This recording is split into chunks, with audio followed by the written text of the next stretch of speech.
আমরা যদি বিরোধে লিপ্ত হই তাহলে পরাশক্তিগুলোর সুবিধা তখন আমাদের কাউকে দিতে হবে ট্রানজিট, কাউকে দিতে হবে সেন্ট মার্টিন, কাউকে দিতে হবে দেশের অর্ধেক। 24-এর ছাত্র নাগরিক অভ্যুত্থানের পরেও যদি সেই বিরোধ আমাদেরকে খায় তাহলে এতগুলো তাজা জেনজির রক্ত বৃথা যাবে। চিল্লায় বলো ঠিক কিনা? মনে রাখবেন, যখন আমি একা থাকি তখন আমি ব্যক্তি, যখন আমরা সবাই মিলি তখন আমরা শক্তি। What are the drawbacks and disadvantages of division, social and political division in the society? Disunity. আমরা যদি বিচ্ছিন্ন হই, একে অপরের যদি মারামারি করি, একজন যদি আরেকজনের কাফের ফতোয়া দেয়, আমাদের কি ক্ষতি? এক নাম্বার ক্ষতি হচ্ছে আমরা যদি বিচ্ছিন্ন হই আমাদের শক্তি কমে যাবে, আমাদের পাওয়ার আমরা হারাবো। আমাদের কি হারাবো? পাওয়ার। মনে রাখবেন, যখন আমি একা থাকি তখন আমি ব্যক্তি, যখন আমরা সবাই মিলি তখন আমরা শক্তি। এই শক্তি নিয়ে আমাদের সামনে এগিয়ে যাওয়ার দরকার আছে না নাই? তাহলে আমরা যদি নিজেরা বিরোধে লিপ্ত হই আমাদের ক্ষমতা, পাওয়ার ছুটে যাবে। আমরা এই পাওয়ার হারাতে চাই না, ঠিক কিনা বলেন? রব্বুল আলামিন ঠিক তাই বললেন। রব্বুল আলামিন বললেন, খবরদার, ওয়াতিউল্লাহ ওয়া রাসূলাহু ওয়া লা তানাযাউ ফাতাফশালু ওয়া তাযহাবা রিহুকুম ওয়াসবিরু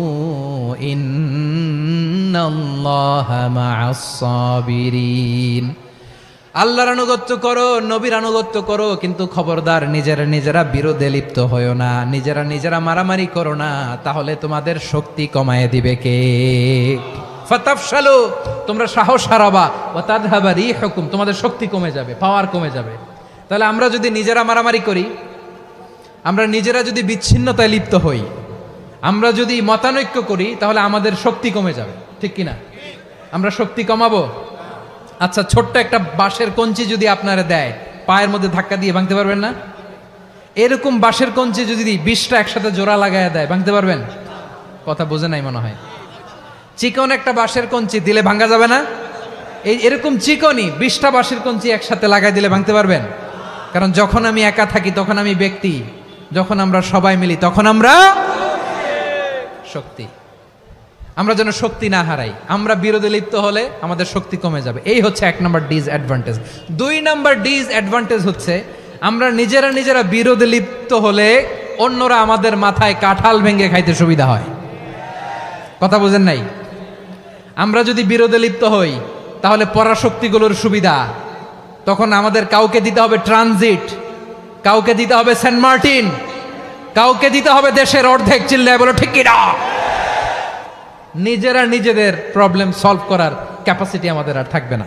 নিজেরা বিরোধে জড়ালে পরাশক্তিগুলো আমাদের মাথায় কাঁঠাল ভেঙে খায়। তখন ভারতের পিছনে দৌড়াতে, আমেরিকার পিছনে দৌড়াতে আমাদের জুতার তলা ক্ষয় হইয়া যাইবে।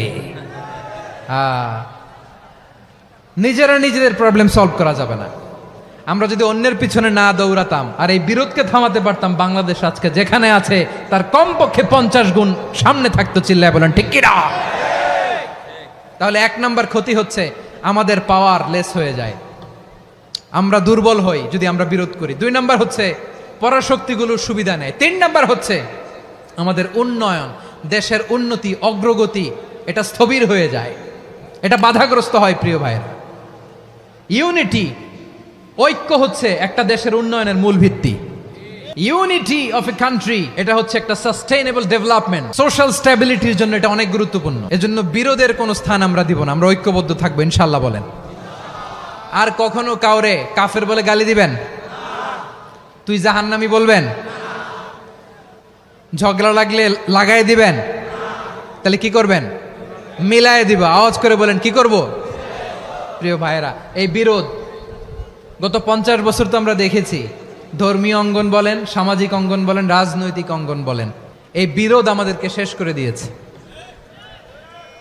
এই 24-এর ছাত্র নাগরিক অভ্যুত্থানের পরেও যদি সেই বিরোধ আমাদেরকে খায় তাহলে এতগুলো তাজা জেনজির রক্ত বৃথা যাবে। চিল্লায় বলো ঠিক কিনা?